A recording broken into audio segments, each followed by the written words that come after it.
Assalamualaikum warahmatullahi wabarakatuh. Sebelum menuju ke materi, perkenalkan terlebih dahulu anggota dari kelompok kami yang terdiri dari Angela Widyasari, Ari Nivania, Huban Syadid, Kania Azhara, dan Siti Dia.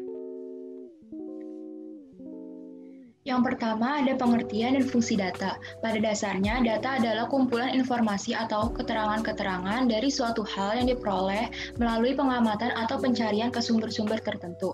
Data yang diperoleh dapat menjadi suatu anggapan atau fakta karena memang belum diolah lebih lanjut. Setelah diolah melalui penelitian atau percobaan, maka suatu data dapat menjadi bentuk yang lebih kompleks seperti suatu database, informasi, atau bahkan solusi untuk masalah tertentu. Suatu data berfungsi untuk membuat keputusan terbaik dalam memecahkan masalah, dijadikan sebagai acuan dalam setiap implementasi suatu kegiatan, dan terakhir, data juga dapat dijadikan sebagai bahan evaluasi. Suatu data dapat diibaratkan sebagai dasar perencanaan atau riwayat segala tindakan yang sudah dilakukan. Inilah mengapa hampir dalam semua aspek kehidupan melibatkan suatu data. Yang kedua, kita akan membahas tentang perbedaan data, informasi, dan pengetahuan. A. Pengertian data. Menurut Pendit, data adalah hasil observasi langsung terhadap suatu kejadian yang merupakan perlambangan yang mewakili objek atau konsep dalam dunia nyata. Hal ini dilengkapi dengan nilai tertentu. Menurut Ralston dan Reilly, data didefinisikan sebagai fakta atau apa yang dikatakan sebagai hasil dari suatu observasi terhadap fenomena alam. Data bisa berupa tulisan atau gambar yang dilengkapi dengan nilai tertentu.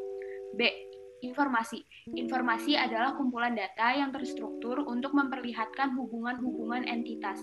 Dalam ungkapan sehari-hari, informasi adalah segala yang kita komunikasikan seperti yang disampaikan oleh seseorang lewat bahasa lisan, surat kabar, video, dan lain-lain. Informasi juga tidak akan ada jika tidak ada yang membawanya. Ada 3 makna dari kata informasi. Pertama adalah informasi sebagai suatu proses, sebagai pengetahuan, dan sebagai sesuatu, benda, atau penyajian. C. Pengetahuan.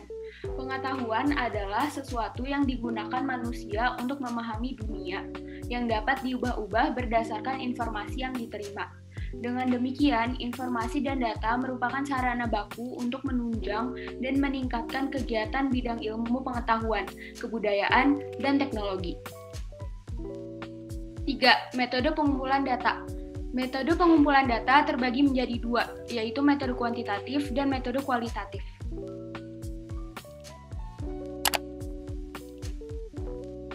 Yang pertama, metode kuantitatif. 1. Survei kuesioner. Peneliti melakukan survei dengan cara menyebar kuesioner atau angket sebagai instrumen penelitian. Kuesioner menjadi wadah yang efektif dan efisien untuk mengumpulkan data yang akan diukur secara numerik. 2. Dataset statistik. Penggunaan dataset statistik ini menggunakan data yang sudah tersedia. Cara ini biasanya lebih cepat karena yang dibutuhkan peneliti hanyalah mengakses dataset, tidak perlu menyebar kuesioner ke lapangan. 3. Wawancara. Wawancara merupakan proses pengumpulan data menggunakan informan yang menjawab pertanyaan yang diajukan untuk kepentingan penelitian. Dalam riset kuantitatif, tipe wawancara yang digunakan dalam bentuk yang terstruktur. 4. Observasi. Praktik observasi melibatkan pengerahan beberapa indera peneliti, terutama penglihatan dan pendengaran untuk menangkap fenomena di sekitar yang bisa dijadikan data.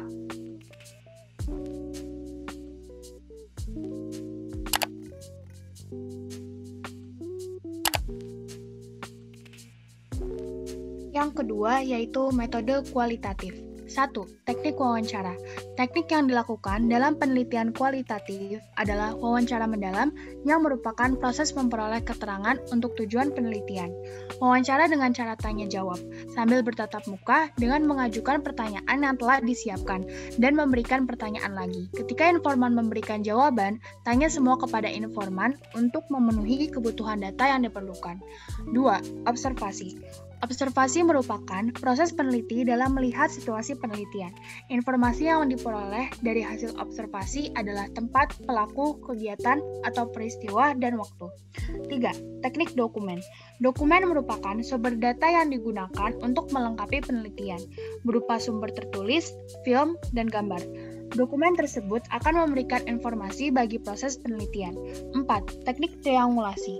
Triangulasi merupakan cara pemeriksaan kebenaran data yang paling umum digunakan.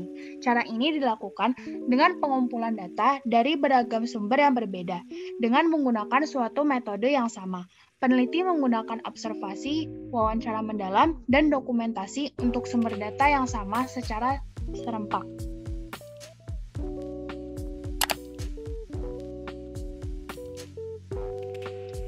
Selanjutnya, penjelasan sumber data. Salah satu pertimbangan dalam memilih masalah penelitian adalah ketersediaan sumber data. Penelitian kuantitatif lebih bersifat explanation atau menerangkan, menjelaskan, karena itu bersifat to learn about the people atau masyarakat objek.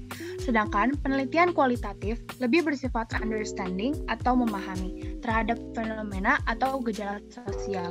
Karena bersifat masyarakat sebagai objek, yang dimaksud sumber data dalam penelitian adalah subjek dari mana data dapat diperoleh. Apabila penelitian menggunakan kuesioner atau wawancara dalam pengumpulan datanya, maka sumber data disebut responden, yaitu orang yang merespon atau menjawab pertanyaan peneliti, baik pertanyaan tertulis maupun lisan. Apabila peneliti menggunakan teknik observasi, maka sumber datanya bisa berupa benda, gerak, atau proses tertentu. Contohnya, penelitian yang mengamati tumbuhnya jagung. Sumber datanya adalah jagung, sedangkan objek penelitiannya adalah pertumbuhan jagung. Jadi yang dimaksud sumber data dari uraian di atas adalah subjek penelitian di mana data menempel. Selanjutnya menjelaskan wisdom hierarki DIKW. Wisdom hierarki DIKW merupakan ilmu pengetahuan dalam mengkaji fakta menjadi sebuah teori memiliki tingkatan. Landasan yang dipergunakan adalah hierarki data, information, knowledge, wisdom DIKW. Piramida DIKW dikenal juga sebagai hierarki DIKW. Hierarki kebijaksanaan, hierarki pengetahuan, hierarki informasi, dan piramida data. Tidak semua versi model DIKW memberikan referensi 4 komponen ilmu pengetahuan tersebut. Hubungan data, informasi, pengetahuan, dan terkadang kebijaksanaan dalam hierarki pengetahuan telah menjadi bahasa ilmu informasi.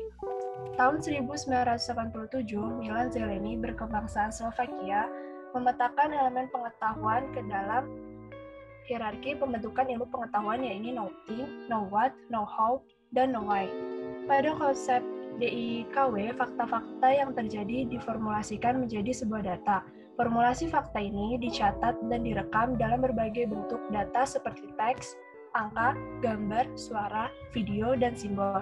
Hasil pencatatan data ini dimaknai dalam berbagai konteks untuk kemudian menjadi informasi. Sekian dari kelompok kami, maaf bila ada kesalahan. Wassalamualaikum warahmatullahi wabarakatuh.